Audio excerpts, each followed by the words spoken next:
Hello church and mga attendees. At this point ay i-record ko ang part 9 ng series on spiritual gifts at i-discuss ko na dito ang panghuli na spiritual gift according to Apostle Paul. At ang date po ay September 11 of year 2025.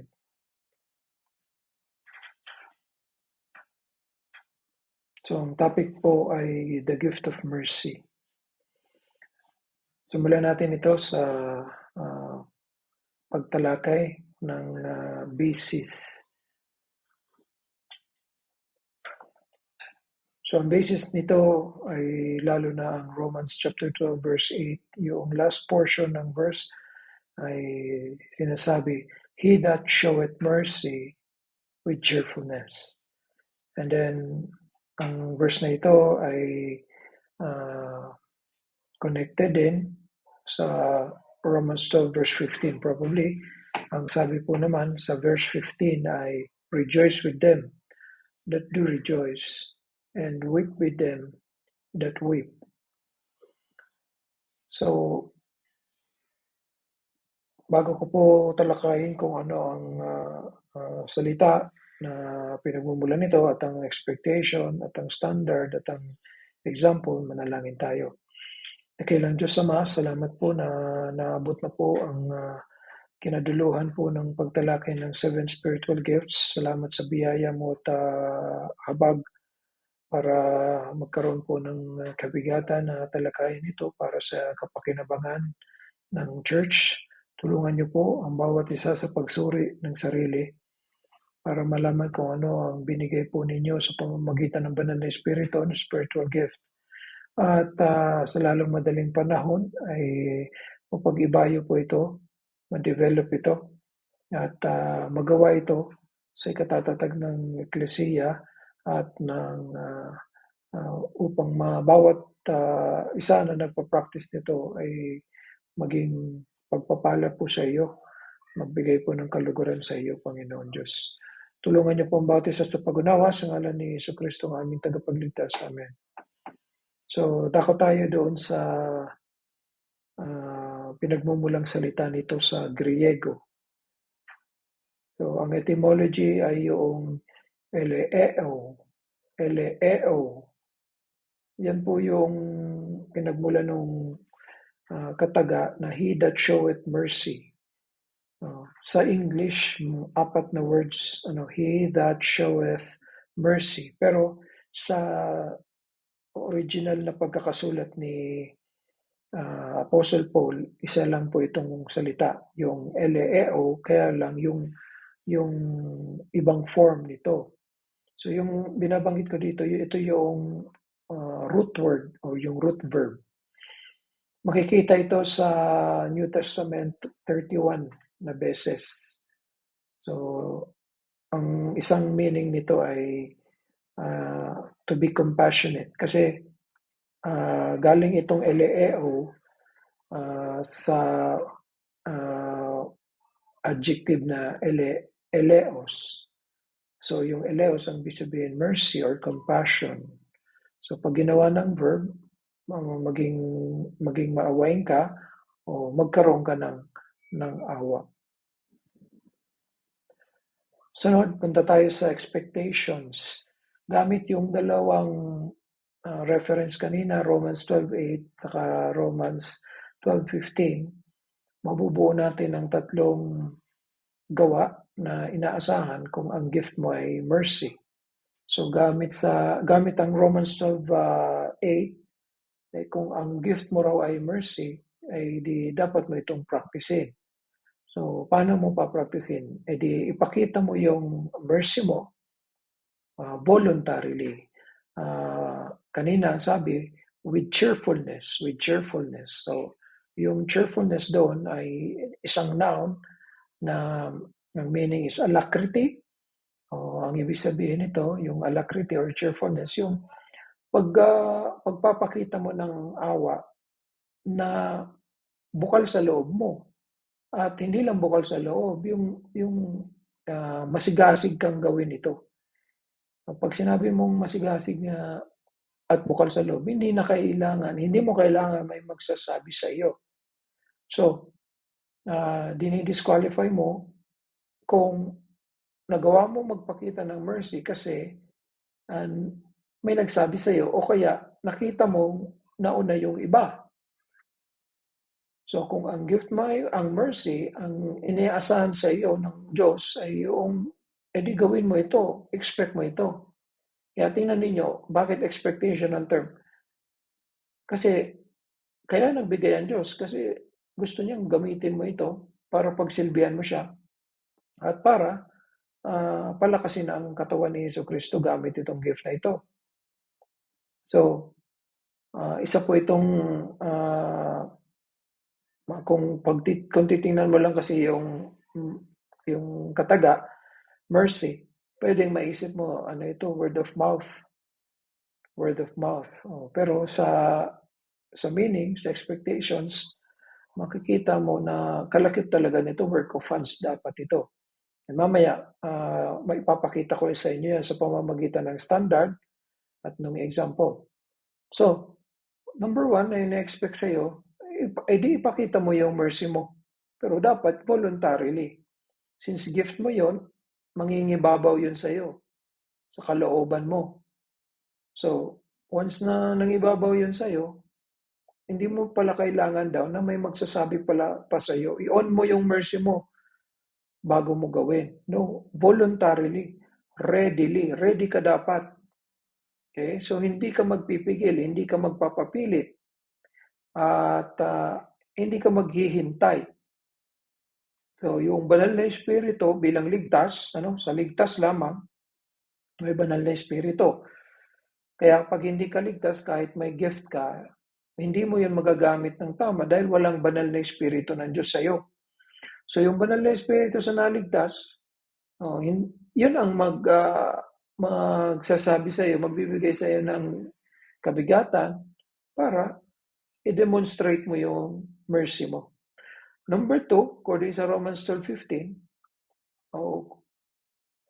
gawin mo yung mercy through 1 out of 2, rejoice. Kanino ka magagalak? Kapag yung a-applyan mo ng mercy ay masaya. So yung a-applyan mo ng mercy, masaya, ang may mercy daw na gift, magagalak din, matutuwa din siya.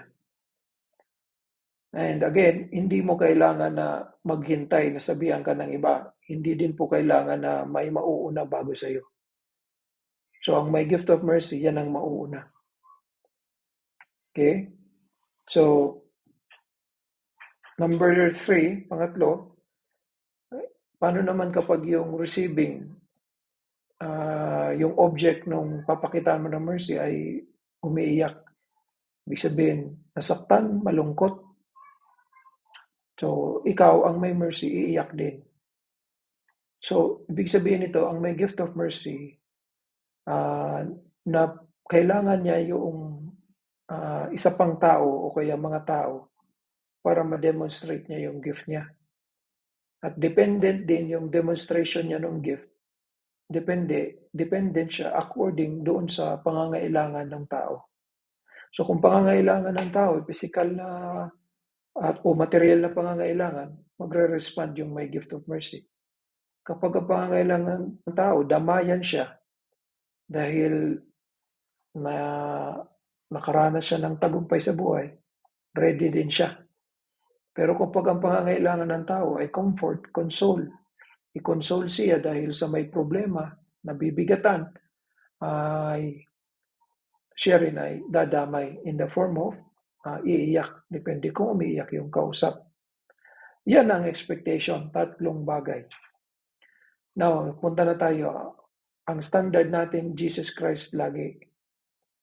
Ngayon, ang paniniwala natin, ang Panginoong Jesucristo ay Diyos at perpekto, kaya nandyan sa Kanya ang lahat ng katangian ng banal na Espiritu ng Diyos, ang Diyos. And so lahat ng pitong ito nandyan sa Kanya. So tingnan natin ang Panginoong Jesucristo. Paano niya dinemonstrate ang gift niya na mercy? So may tingnan tayo ng mga talata para magsilbing example ito. Una, itong Matthew 9:36. Sabi dito, but when he saw, yung he dito si Jesus, the multitudes. So tingnan ninyo ito, he was moved with compassion on them. So ito yung sinasabi ko kanina, dependent ang gift mo na mercy sa iba. So hindi mo siya madedemonstrate kung wala kang tao na kausap, wala kang taong nakakasalamuha, hindi mo mapapractice ang mercy.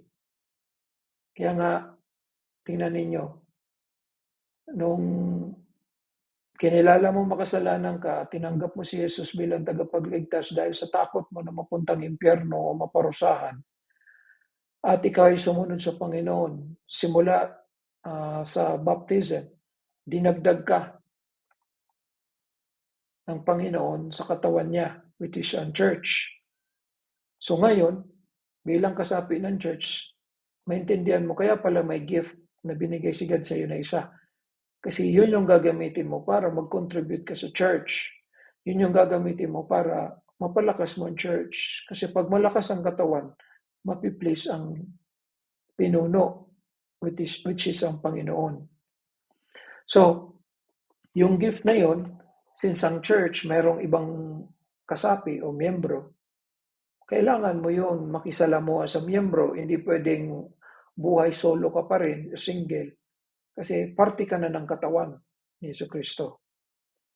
So, yung communication mo sa members, doon mo madedemonstrate yung gift mo ng mercy. So, si Jesus, nakita niya yung mga tao, yung pagkadami-dami ng tao. At naawa siya. Bakit daw? Kasi sabi, because they fainted. Kasi naawa siya kasi ang mahihina ng mga katawan. Number 2, and because they were scattered abroad. Kinumpara niya rin ang nakita niya dahil siya ang pinaka-head shepherd.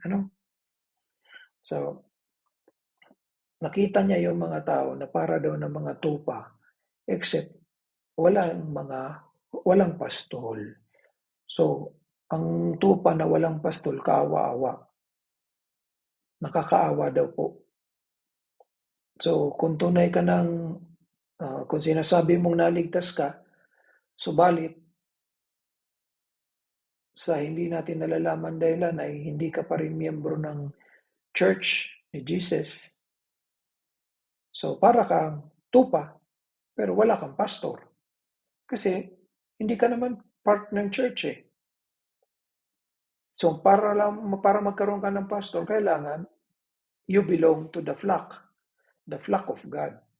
Wherein, ang pinaka-shepherd ay si Jesus Christ, siya ang head ng church, pero meron siyang under-shepherd, meron siyang assistant, pinagkatiwalaan niya ng church niya or ng flock niya, which is yung pastor. So, hindi mo kinakailangan tawagin pastor kung hindi ka miyembro ng church. Kasi hindi siya mag-a-agree dahil tinatawag mo pastor pero ayaw mong maging part ng church. So, ano man ang dahilan mo, nakakaawa ka. Kung ayaw mo talaga sadya o di kaya hindi ka pa sigurado o kung ano pa man na dahilan. So, kailangan magdesisyon po kayo, lalo na sa mga bisita. Kaya, may church, may bisita. Kung gusto mong maging parte ka ng katawan ng Panginoon, kailangan mo maging part ng church. Pwede ka lang maging part kung ikaw ay ligtas na tunay at patunayan mo ang pagsunod mo kay Jesus sa pamamagitan na step 1, magpabaptize ka.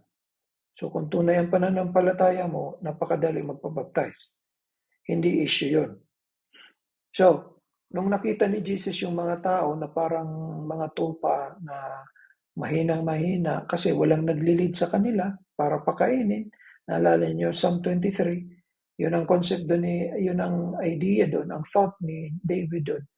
Dati siyang shepherd, pero ang shepherd ng buhay niya ay si God. At pag wala si God, sa buhay niya, para siyang tupa na walang guide, walang magpapakain. So kung walang makain, manghihina. So ngayon, itong verse nagpapatunay na naawa si Jesus. Pero ang tanong sa atin, nung nagkaroon na ng awa si Jesus, paano niya dinemonstrate, paano niya practice yung kanyang mercy or yung compassion? Ang next verse nito, makikita ninyo, verse 37 saka 38. So ang sabi dito, then saith he unto his disciples. So nagbigay siya ng instruction sa disciples. Pero bago yung instruction, meron mo na siyang binanggit na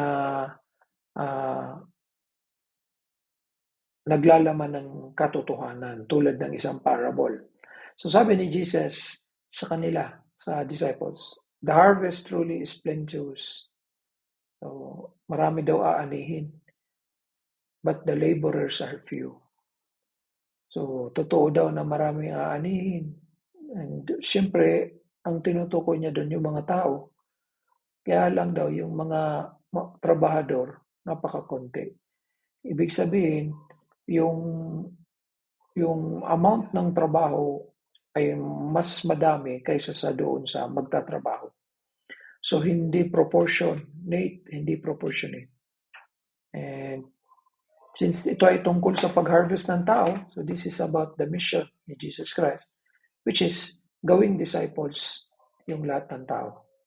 So mula kay Jesus hanggang ngayon, lagi konti o unti ang mga manggagawa niya. So napakatotoo nitong proverb ni Jesus sa kanyang disciples. Kaya dahil sa katotohanan ito, anong sabi ni Jesus sa disciples? Nag-request siya mag-pray sila. Pray ye therefore the Lord of the harvest. Sino ba ang Lord ng harvest? It is siya. That He will send forth laborers into His harvest. So anong prayer request? Manalangin sa Diyos para siya, ang Diyos ang magpadala ng mga manggagawa. Kasi ang dami nang aanihin. So tingnan natin itong magkasunod na mga verses. Naawa si Jesus kasi mahina yung mga tao para sa ilang mga tupa na wala silang pastol. Iisa lang si Jesus. Napakarami ng tao. Hindi niya kayang pastulan lahat. Lalo pat gumagalaw si Jesus from one place to another. So, ano ang solusyon niya? Dagdagan ng laborers. Paano sisimulan ang solusyon? Prayer. So, dapat pala sa buhay, sundan natin ang Panginoong Jesucristo lagi, no? Lalo na kung ang gift mo ay mercy. Dapat, ito si Jesus ang standard mo. Dapat sensitibo ka sa pangangailangan ng mga tao. So, in the case ng family mo, kung ang gift mo ay mercy, dapat sensitibo ka sa pangangailangan ng misis o kaya ng mga anak o kaya ng mister mo. Kasi hindi mo mapapakita ang mercy kung hindi mo nakikita muna ang problem. Tingnan niyo si Jesus, nakita niya yung problem. Kaya sunod na state niya yung problem. So, paano ka makagawa ng study, ng paper, kung hindi mo nakikita yung pangangailangan? Like, bago ko man po simulan magsulat, meron na muna akong problem statement na bakit may mga tao sa church na parang wala man lang silang kasigasiga na paglingkuran ng Panginoon. So, ang problema ko nung inala ko, baka hindi kasi nila alam yung mga reward na tinuro ng Bible.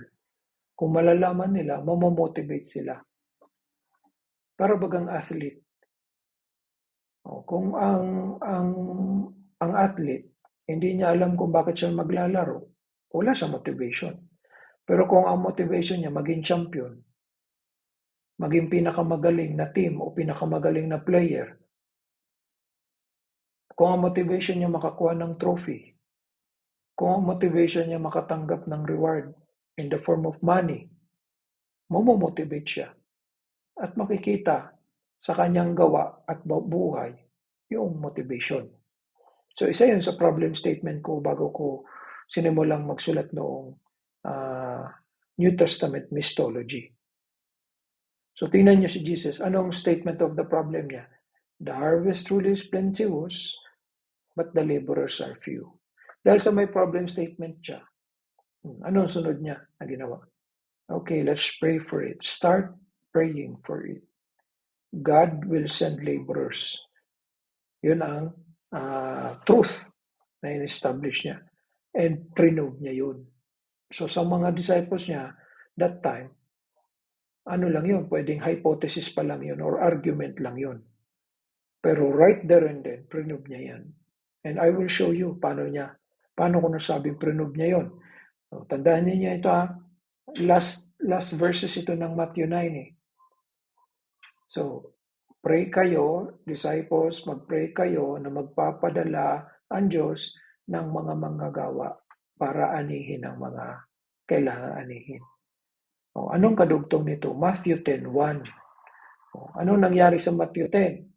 Sa mga nakakaalala, Matthew 10, yan yung chapter na pinakaunang beses nagpatawag si Jesus ng meeting. So, yan po ang paniniwala natin na nagsimula ang church meeting sa Matthew 10 at hindi sa Acts 2. Wherein ang Acts 2, wala na si Jesus sa lupa, nasa langit na uli. Ang Matthew 10, nasa lupa pa. So, kung sasabihin mo na nagsimula ang church sa Acts 2, hindi mo matatawag na Lord's Church yan, kundi Apostolic Church yan kasi apostles na yung nagpatawag doon. So, ang church natin ay Lord's Church.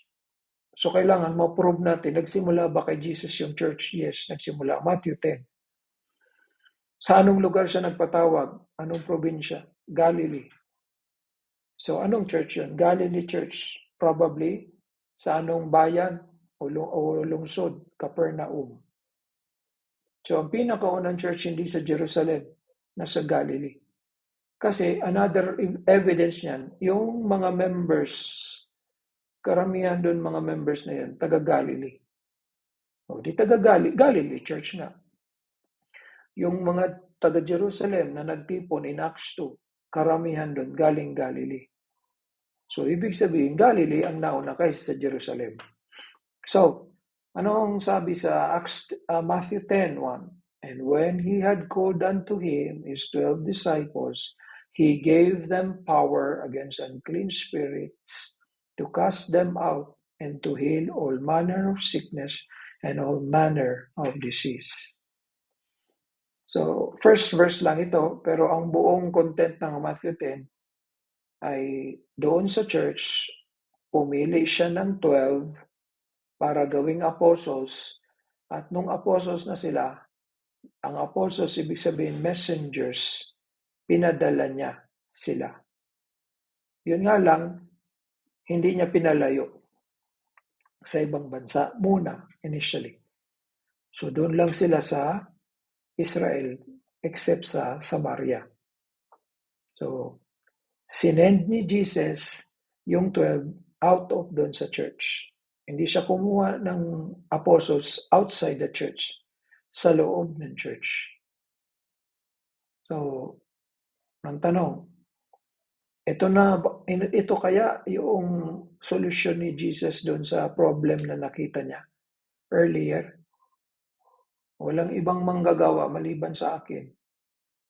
Pray kayo, pray tayo church, and then sunod, anong solusyon ni Jesus? Out of the church members, pumili siya ng 12 na qualified. And then yung 12 pinalakas niya so that nung sila lumabas ng church, humayo by pairs, hindi na natin alam kung sino magkakapares, probably magkakapatid, like si Peter saka si Andrew, like si James and si John, ganun. So, regardless, by pairs yun, sinend niya. Pero hindi niya sinend na empty. Sinend niya with his power, God's power. So binigyan niya ng power na magpalayas ng mga sapi, spiritong sumapi, masamang espiritu. Binigyan niya rin ng kalakasan na wagalingin yung mga may sakit. Lahat ng uri ng sakit. So kahit wala pang pangalang cancer noon, isa yun sa mga pinagaling niyang ng Panginoon at ng apostles na sakit, na mga sakit malamang. So, kung titingnan nyo ng mabuti ito, Matthew 9 verse 36 hanggang Matthew 10, magkadugtong siya. Meron siyang solution sa problem. So ano ang point ko po dito? First example ito. So ang standard natin ang Lord. And para magka-idea ka kung paano mo i-demonstrate ang mercy. Ang Panginoon po, nung naawa siya, hindi lang natapos sa awa. Kasi ang awa, internal yon. Sa loobin mo lang yon. Oh. Ngayon, paano nag-manifest yung awa? Mayroong action. Inward ang mercy, pero outward action. Na-generate yung outward action dahil sa inward na mercy mo. So, initially, ang may gift of mercy, hindi lang siya po maaawa sa kalooban niya, kundi meron siyang gagawing action para makatulong. Another example, so standard pa rin, tukuyin ninyo itong Matthew 14:14. And Jesus went forth and saw a great multitude. So uli, mga tao na naman, pansinin ninyo. Yan na yung sinasabi ko, dependent yan sa tao. Kaya kapag ang church member ay mahilig magsolo o nakasanayan na niya, solo na, kahit may gift of mercy, wala yan. Hindi niya madedemonstrate yan eh. Ito, matagal ko na yung nakikita sa church eh. May mga miyembro po dyan na hindi na nga po nagsasalita. Pagdating pa po sa church yan, hindi man lang yan makisalamuha. Napakapangit talagang pag-uugali. Yan, matatanda na po yan ha. Pansinin ninyo. Malamang alam din yan ng ibang mga pastors or teachers natin. Samantalang, pamilya nga ng Diyos ang church eh. Samantalang katawan nga yan ng Diyos eh. Kaya nga po, church, pagdating sa church yan, uupo yan. Iwalay sa iba. Tapos hindi mo lang makikipag-usap. Break naman yan, break. Ang natural, pangit makipag-usap kung kailan may nagtuturo. Hindi yun ang tinutukoy ko. Ang tinutukoy ko, during sa ibang oras, pwede ka naman sana makipagsalamuha sa iba. Gagawin yan, magsusulo, cellphone. O di kaya, Bible. Napakapangit. Paano kung ang gift mo, mercy? Di ikaw yung may gift na hindi mo ginagamit. Ngayon, yung tinuro na parable of the talent. So, kingdom of heaven yun. So, that is about salvation and paano ka go-grow, paano ka magpa-practice sa believer or Christian. So, pag hindi ka na-grow, then it only shows hindi ka naligtas. Hindi mo na parami yung pinagkatiwala sa iyo ng Panginoon, then it only proves hindi ka naligtas. Ngayon, meron kang isang gift, hindi mo inalam, hindi mo dinevelop, hindi mo practice. Patunay yan, hindi ka talaga naligtas. Stewardship yan eh. Pinagkatiwalaan ka, siguraduhin mo paramihin mo yun. Binigyan ka ng kapital para sa negosyo. Natalo yung negosyo, pumalpak ka. Ngayon, may utang ka doon sa nagpautang sa'yo. Kaya, kahit man binigay yun sa'yo, hindi mo alam paano kung tanungin ka. Ngayon, ikaw ang masisira. So, pinagkatiwalaan ka ng Panginoon ng kaligtasan. Kung naligtas ka, dapat makikita sa iyong pagdami, pag-grow. Di yung suplada tayo. Dinidinan ko dito, yung compassion ni Jesus ay naipapakita dahil may mga taong nangangailangan sa Kanya. So, nung nakita ulit, magkaiba itong kwento, nakita ni Jesus, napakarami ng mga tao, naawa siya. Anong ginawa niya? So, nakakaawa. Anong ginawa ni Jesus? Sabi dito sa text, He healed their sick. So, ibig sabihin, yung mga nakakaawa, hindi naman sila lumalapit kay Jesus kasi may sakit. May dala silang may sakit. So, yung iba naman, sila mismo yung may sakit. So, lahat ng yon na may sakit, kinaawaan ni Jesus, pinagaling niya. So, ibig sabihin, kung doktor ka, gift mo mercy, compassion. Hindi mo ipaprioritize yung yumaman dahil sa profession mo. Ipaprioritize mo talagang makatulong ka na ma-restore ang kalakasan ng tao, ng katawan ng tao. Kung engineer ka, hindi ka papasok sa DPWH kasi alam naman ng lahat na naandyan yung corruption. So, kung nag-engineer ka para yumaman, mali. Pero kung nag-engineer ka kasi gusto mo makakontribute sa kakabuti ng pamumuhay ng mga Pilipino, kung dito o kaya sa ibang bansa, then magandang mithiin.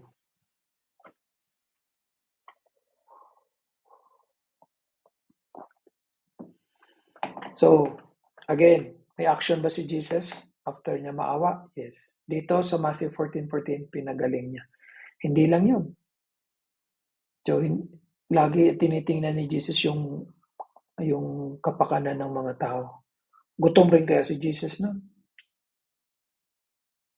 Di ba? Pagod rin kaya si Jesus nun? Yes. Pero lagi, priority ni Jesus yung iba kaysa sa sarili niya.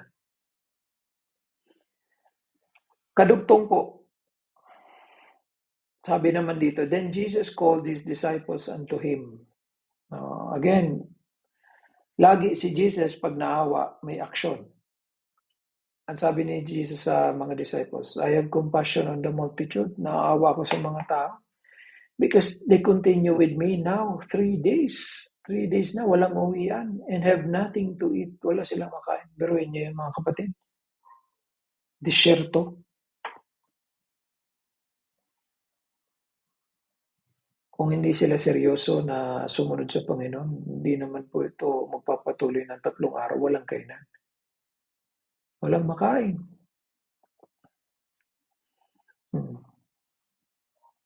Kumpara nga po natin sa church. Lagi tuwing may pagtitipon, mayroong pagkain. Pagkain physical. You see? So, malayo po, malayo. Malayo talagang distansya na.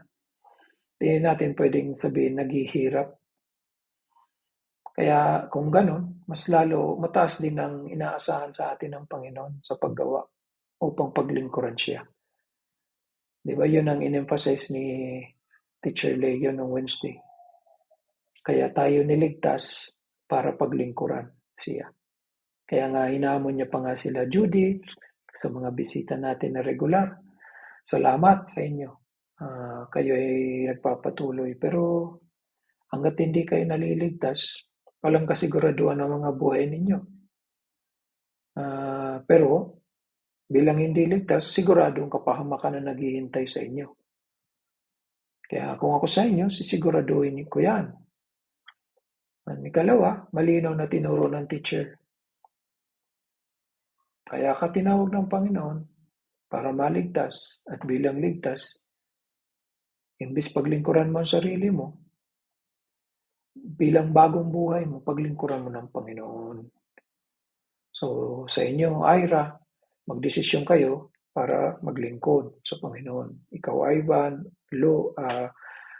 Caleb, and then si Irish. So, si Ivy, malinaw yan dapat sa'yo, kaya ka niligtas ng Panginoon para paglingkuran mo ang Panginoon. Sa bawat isa sa atin, na miyembro, paglingkuran ng Panginoon, paglingkuran mo ang bawat isa sa church, paglilingkod na rin niya sa Panginoon. So, anong ipinag-utos ni Jesus sa disciples? Wala silang makain, pero ayoko silang pauwiin. Kung may mangyari sa daan, 3 araw walang pagkain, paano kung may mamatay sa kanila? Ang layo na ng narating nila, 3 araw walang kainan. Tingnan niyo yan. Maganda talaga pala ang fasting. Fasting ng fasting si Jesus, fasting ng fasting ang mga disciples. So ngayon, nawala ba sila sa tamang wisyo? Mas maganda nga mag-isip si Jesus eh. So mga kapatid, mag-ingat-ingat po tayo sa pagkain. May katuturan po ang fasting. Ang pagkain po optional sa church. Pero mandatory po ang preaching of God's words. Hindi mo matatawag na pagtitipon kung walang po yan walang preaching of God's words. Pero yung pagkain, pwedeng parte ng fellowship. Hindi kinakailangan lagi. Kasi ang fellowship naman po sa katotohanan eh. So, sabi ni Jesus, lest they faint in the way. Ayaw ni Jesus mangyari yun. Pagkatapos niya turuan, pauwiin niya na lang. Naawa siya. So, sana makita ninyo ang godliness din, on the other hand, godliness na yung mga bisita, hindi kayo matiis na hindi kayo ihatid. Hindi kayo matiis na hindi kayo pakainin din. Hindi po ako naniningil, pero yan po ang godly traditions na ng church. No? Denmark, CJ, mga bisita pa rin kayo, di ba? So, salamat, nagpapatuloy kayo, pero sana makita ninyo yan na habag yan ng Panginoon. Kaya ang church, dyan sa Legazpi, ganyan ang nagiging practice. Pero yun, pagkatapos kayo turuan ng teacher ng spiritual na pagkain, papakainin pa kayo ng physical na pagkain, tapos hindi kayo matiis na uuwi kayo na sa sarili nyo na lamang, kundi ihatid pa kayo. Sana makita nyo ang pag-ibig ng Panginoon sa mga kapatiran na gumagawa niyan. Huwag naman kayo makalimot magpasalamat. Libre po yan ng magpasalamat. At nakakapagpalakas din po yan sa nagpapagal. So ano ba naman magpasalamat po lagi kay Teacher Josh, kay Teacher Leo, sa mga kasama nila. Kasi yung mga kasamang mga misis, pag naghahatid, kasama din. O kung sino pa man. Kaya kailangan talaga natin sana na ang mga lalaki lang sana mas imbis baga kayo na ang gagawa na paghatid. Sa mga taga-Bakong naman, kung ewan ko kung maririnig ito ninyo, tuwing pupunta kayo ng Legazpi, hindi maiwasan lagi na ang aalalahanin ay yung pagko-commute. Wala ba kayong napapansing, wala ba kayong nakitang modelo sa ginawa ni Brother Leo noon pa man? Pinapagamit niya yung kanyang sasakyan para sa kapakinabangan ng katawan ni Jesucristo. So nakita ko yun bilang anak kay Brother Leo, kaya kinaya namin yun. Binigyan kami ng Panginoon ng blessing na sasakyan. So, meron baga dyan sa inyo sa Bakong na miyembro na bumili ng tricycle? Hindi mo man lang makita na gayahin si Brother Leo? Wala pong dahilan-dahilan. Wala. Kung yan, naawa ka o hindi mo yun nakita o ayaw mong tingnan, naririnig mo ito, aaksiyunan mo yan. Anong hihintayin ninyo? May mangyaring aksidente. Oh. Well, hindi kasi ako marunong mag-drive, pastor. Yung anak ko lang. O ba't yung anak mo hindi pwede utusan? Matanda na, pastor, may pamilya din po yun. Pero pinapagamit mo yung tricycle. Pambihira naman yun. Unbeliever naman yung pastor. Eh bakit nung pumupunta si Lola Piling, kasama kayo, sino nagda-drive? Unbeliever, di ba? So, hindi ko alam kung nakikita mo yan. Miyembro. Minsan talaga, dahil sa hindi kayo matyagang mag-isip, o baka wala talaga kayong pag-ibig sa kapatiran, kailangan kayong magsabihan direkta. Ayun, testimony ni Sister Rose na pag-uwi, ganyan problema, munti kayo maitapon, hindi nyo pa nakita yung pangangailangan? Hindi nyo ba yung nakita kay Brother Leo? Hindi nyo ba yung nakita sa akin? Kami may mga sasakyan, ginagamit namin yun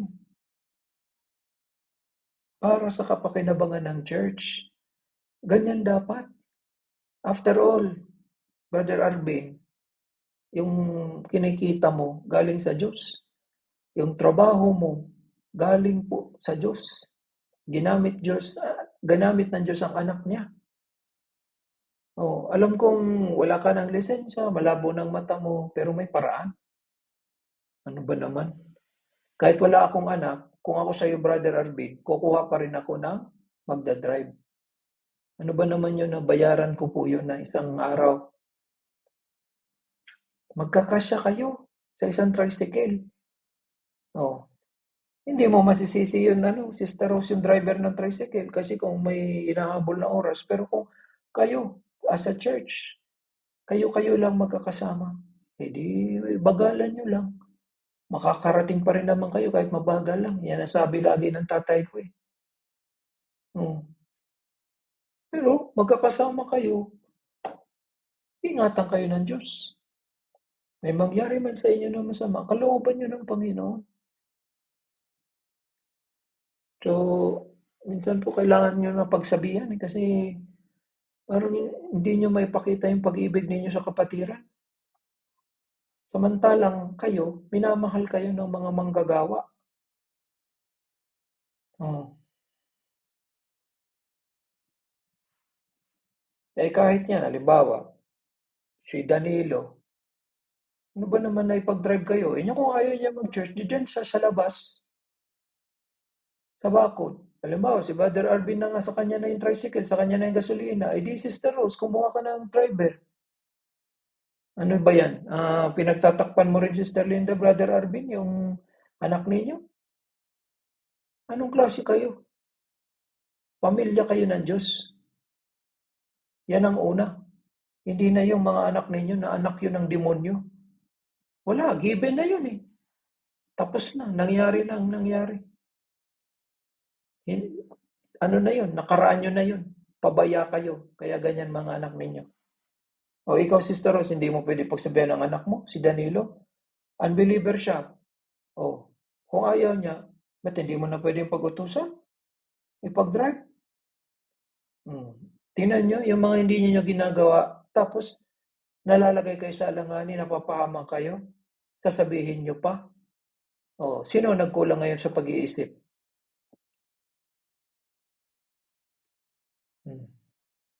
Brother Randy, sino may kasalanan? Pagpasira-sira ang tricycle. Sino mas matanda sa inyo ni Brother Leo? Sino mas dapat naghatid doon sa mga taga-salbasyon? Diba? Maawa naman sana kayo. Nagturo na, siya pa maghahatid. Sino ngayon ang makakatanggap ng gantimpala? Ayaw nyo ng gantimpala? O talagang hindi kayo nakakaintindi? Kawawa kayo. Ito nagsasalita sa inyo, nag-aral ng tungkol sa gantimpala. Kawawa kayo. Ayaw nyo ng gantimpala, ayaw nyo ng reward na galing sa langit na po, galing sa Diyos. Hmm. Di kayo nahiya niyan, Brother Randy, Brother Ariel, si Brother Leo, in-announce na Wednesday, nagtatrabaho to hanggang Sabado, tapos mag-aaral pa para mapagyaman niya. Tingnan niyo, tuturo Ecclesiastes.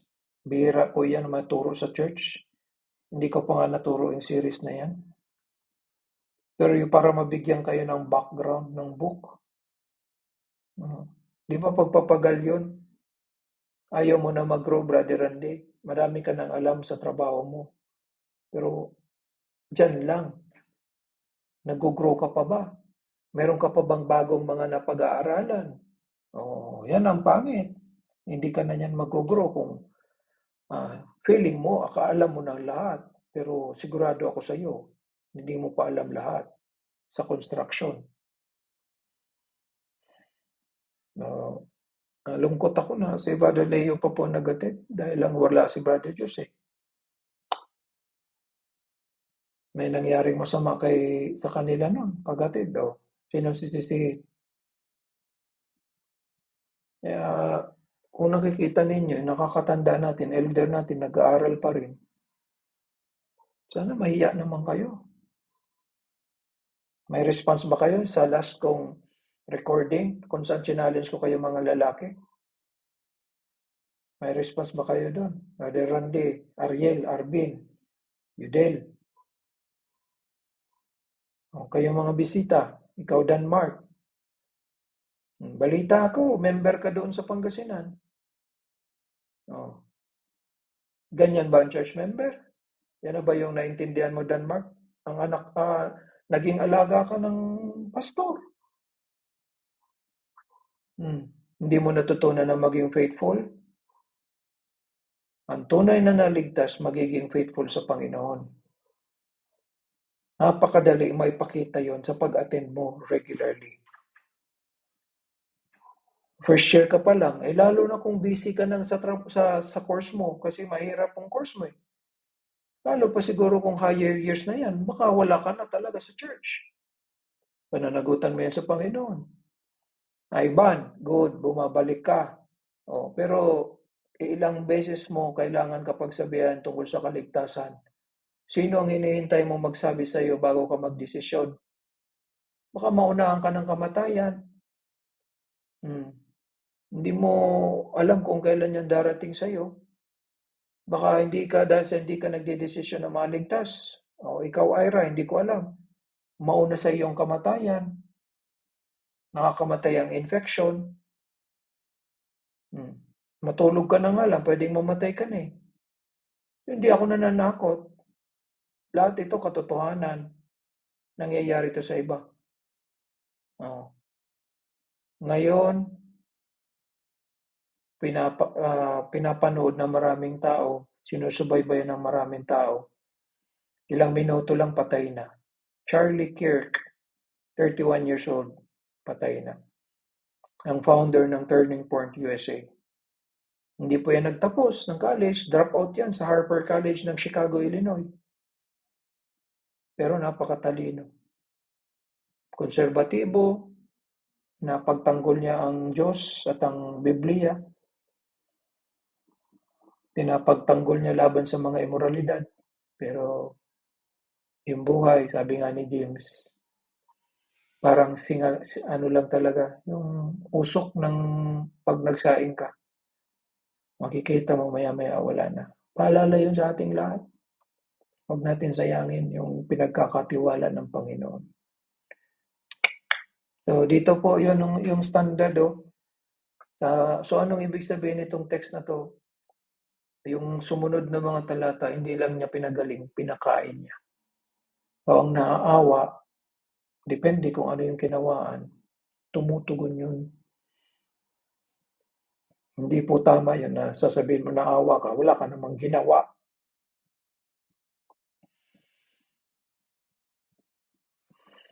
Okay? So punta na tayo sa example. Sino kaya sa Bible ang pwedeng ang gift niya ay mercy?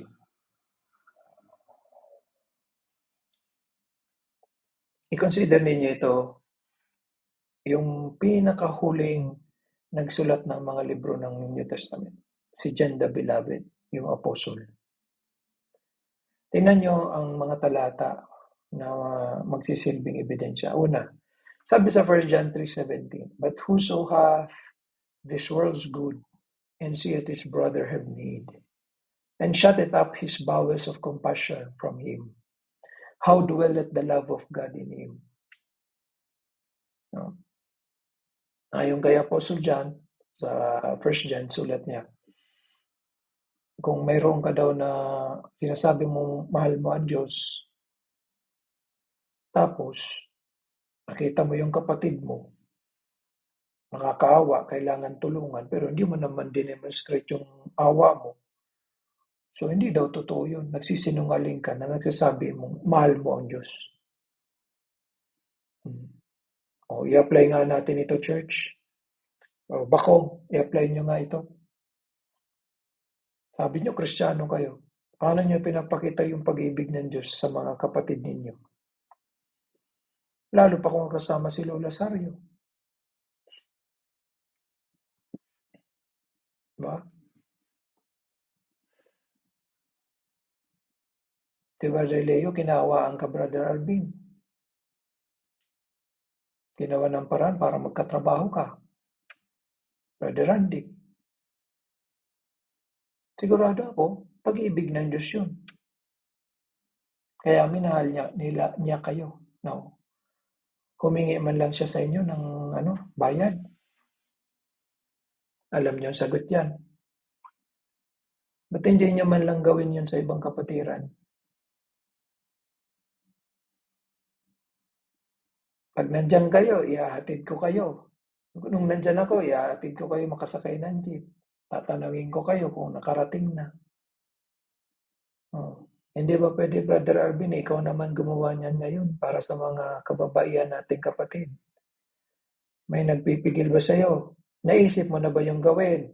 Kung naisip mong gawin, ba't hindi mo nagawa? Si Jesus, tingnan mo kapatid. Naisip niyang gawin, ginawa niya. Ang tunay na nakaisip, ginagawa ng aksyon yan. May nagpigil sa'yo, sino yan? Sawayin mo. Kasi binigyan ka ng Panginoon, pinagkatiwalaan ka ng gamit, hindi mo ginagamit para sa Kanya. Sinisigurado ko sa'yo, masisira yan. Sa karanasan namin mag-asawa, tumagal po yung mga sasakyan namin dahil ginagamit sa gawain ng Diyos. Nakita namin yan sa magulang namin. Si Brother Leo, ilan ang sasakyan na pinagamit sa Panginoon? May jeep, 2. Yung adventure, nakinabang kami niyan. Ihahatid pa kami niyan noon sa Bakong para lang makapag-ministeryo sa inyo. Tapos uuwi na po sila. At kasama lagi ang nanay namin. Idadrive kami ni Brother Leo doon sa yung Bible study sa taas na pagkalayo-layo, malapit na kala Brother Randy. Para samahan kami sa Bible study. Sabay-sabay kami uuwi. Dapat gumagaya kayo, church. Hindi sa lahat ng panahon. Si Brother Leo na lang. Gumagaya dapat kayo. Yan ang inaasahan sa inyo.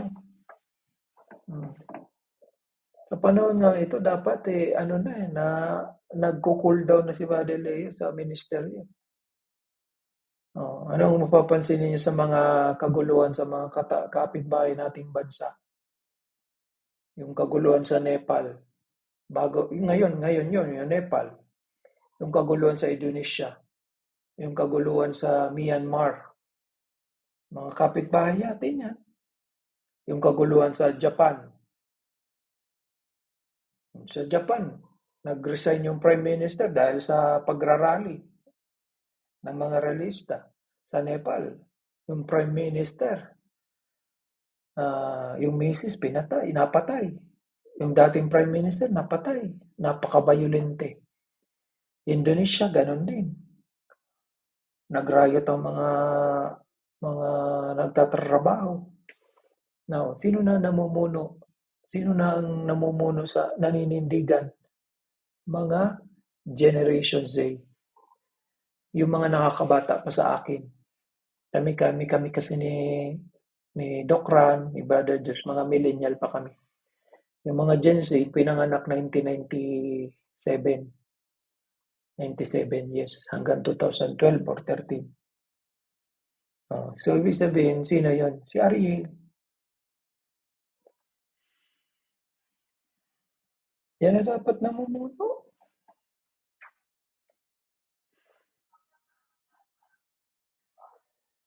So, hindi solusyon yan na balik ka na lang, Pastor, dito. Brother Lester. Kung alam nyo lang na malawak ang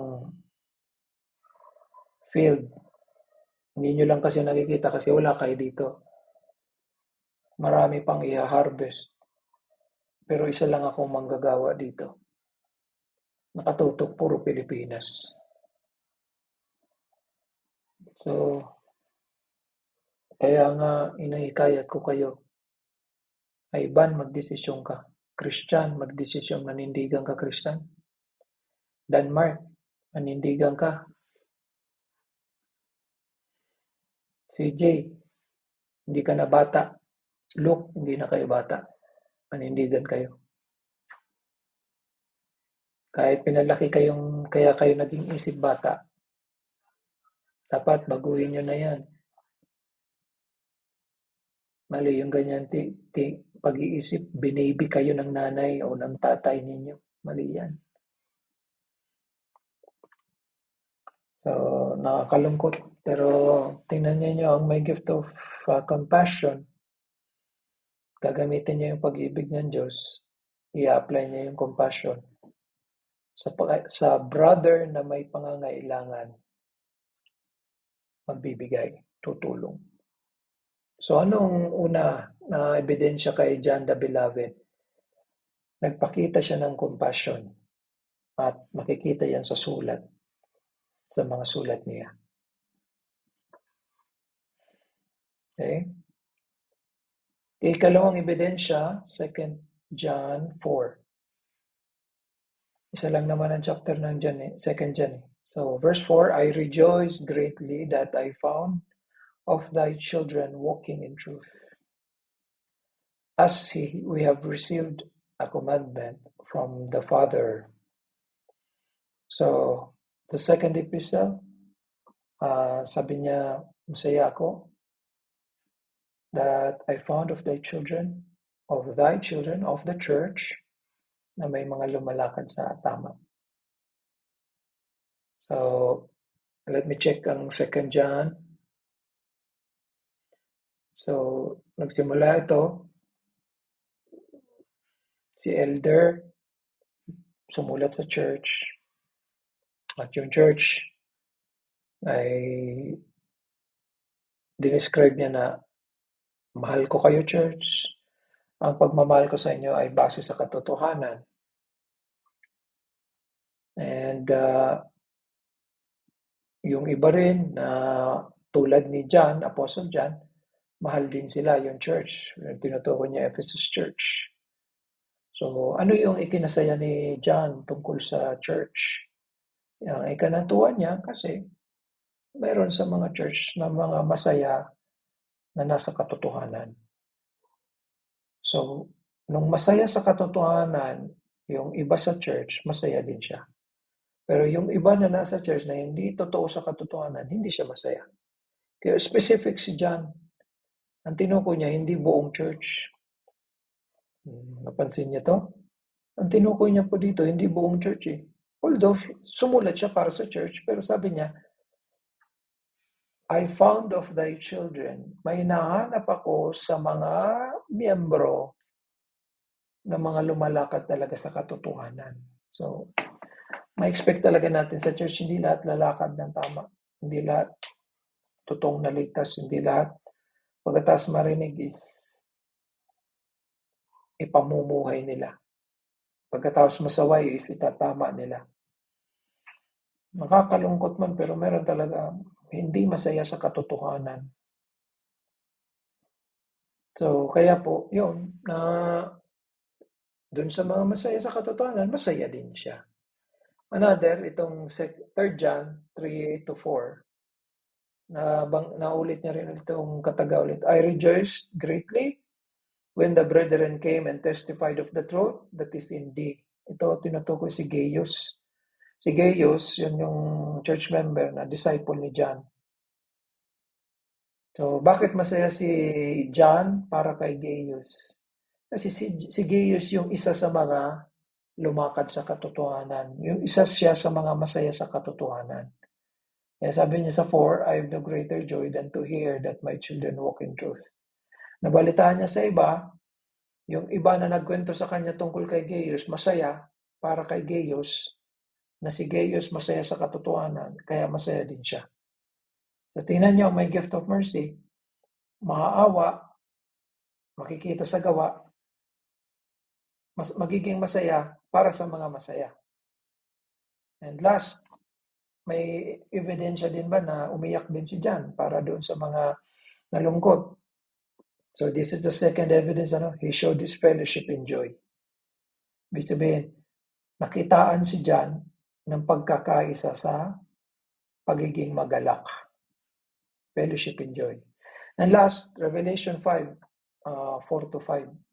And I wept much. Ayan. Itong wept ang key verse natin dito. Bakit siya umiyak? Si John. Kasi dun sa vision na nakita niya sa Revelation 5, tungkol po ito doon sa may nakita siyang isang angel na nagtanong, sino sa inyo doon sa langit saka sa lupa ang may lakas para buksan itong libro? Tapos, walang sumagot sa angel. So, nalungkot yung malakas na angel. Nalungkot ang Diyos. Kaya nung nalungkot din si John. Kaya sabi niya, kaya pala naiyak si John.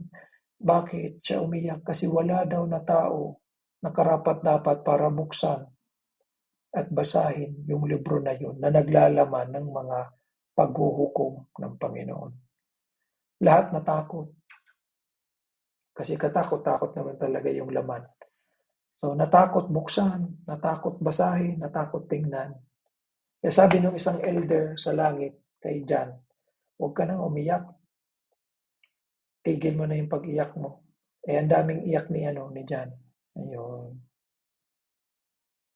Kasi sabi ng elder, merong isa, galing siya sa tribe of Judah, galing siya sa linya ni David, at siya lang ang nakabukas niyang librong yan. Ang tinutukoy si Jesus. So, ito pong word na wept dyan, nagmula sa salitang Grego na kalaiaw, makikita yan ng 40 times sa Bible, New Testament. Ang may pinakamaraming gumamit yan sa New Testament, walang iba si John. 14 times. So, sa 14 times na yon, 8 times sa Gospel of John, 6 times sa Revelation. Ang sumunod sa kanya si Luke, 11 times sa New Testament. So, kaya po itong pinapakita ko sa inyong tatlong ebidensya, nakitaan ko yung katangian ng gift of mercy kay John. Kasi nung kailangan umiyak, naiyak din agad siya. Hindi siya nagpapigil sa iba, nauna na siyang naiyak bago siya pinigilan. Bago siya in-encourage ng isang elder. So, siguro sasabihin natin yung mababa ang luha, masayahin, pero mababa ang luha. Pwedeng yun ang gift niya ay mercy. Pero gusto kong diinan sa inyo, ang may gift of mercy, hindi lang sa loobin. Action yan dapat. Actionan mo yan dapat. Sensitibo ka dapat sa pangangailangan ng kapatiran. Ngayon, pag nakita mo yung kapatid na nangangailangan, hindi ka magsasabi sa iba na gawin. Ikaw ang a-action nun. Hindi yun ipag-uutos mo sa iba. Hindi mo kailangan na magpadala ng tao. Ikaw ang gagawa nun. Yun ang gift mo eh. So in summary, 3, ang may gift of mercy, tulad ni John at ni Jesus, nagpakita ng compassion, nagpakita ng pakikiisa sa paggalak, subalit nagpakita rin ng pakikiisa sa pag-iyak. So, ito po ang pagtatapos ng 7 spiritual gifts. Nakasaad po dyan, kayo naman. It's your turn. Bahagi nyo sana sa akin kung ano ang nadiskubre ninyong gift. So, maraming paraan. Magsulat kayo. Message. Pwedeng video, pwedeng audio lang. Kahit na ano, basta kailangan kong marinig sana para i-plot natin yan. I-plot natin yung mga church members, ano yung gift. And then, i-share ko ito sa mga pastors, Josh and Leo, para malaman ng mga pastors paano ito magiging kagamit-gamit. Kaya lang, para po magisigurado kayo, panalangin niyo yan. So matagal na rin tong series na to, last year pa po ito, kailangan matagal nyo na rin pinag-aandaan, pinapanalangin po ito. So kung kailangan nyo ulitin yung video messages, yung mga lectures, sabihan nyo lang ako. Kasi pag natapos na yung ipalabas dyan, ginagawa ko ng private yung video para hindi siya maging public. Okay? So I hope naging blessing itong series na ito. Ang plano ko po, ituloy pa rin itong spiritual gifts kasi may iba pang topic under spiritual gifts na pwede pa ninyong matutunan. Patuloy niyo ang panalangin. Ang inyong lingkod, ang lingkod ng Panginoon. Kasi sa pamamagitan ng platform na ito, nasusuwayan ko pa rin ang mga manggagawa natin dyan kasi kulang ang manggagawa. So, meron pa rin kayong marinig na karagdagang mga aral kahit man ito sa internet na lamang or sa streaming na lamang. So, mahalaga pa rin ito. Okay, salamat sa Panginoon.